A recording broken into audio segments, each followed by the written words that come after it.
আসসালামু আলাইকুম সবাইকে। শুরু করছি আমার আরও একটি নতুন সকালের নতুন একটি ব্লগ দিয়ে। সকাল সকাল আমি একটা ম্যাজিক্যাল ড্রিঙ্কস খাই, ডিটক্স ড্রিঙ্কস বেসিক্যালি।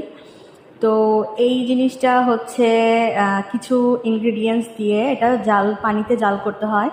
দেন এটি ফুটে আসলে 10-15 মিনিট পরে জাস্ট অর্ধেক হয়ে আসলে তখন আমি ঢেলে এটা ছেঁকে সুন্দর করে একটু ঠান্ডা করে, জাস্ট একেবারে ঠান্ডাও না একেবারে গরমও না, এরকম অবস্থায় জাস্ট ওয়ার্ম থাকবে সেরকমভাবে খেতে হবে। আর এটা খাওয়ার আধা ঘন্টা থেকে 1 ঘন্টা পরে আমি ব্রেকফাস্ট সেরে নিই। তো দিস ইজ মাই ড্রিঙ্ক। আর এরপরে চলে আসলাম ব্রেকফাস্ট তৈরি করতে। আজকে সকাল সকাল রুটি সবজি করতে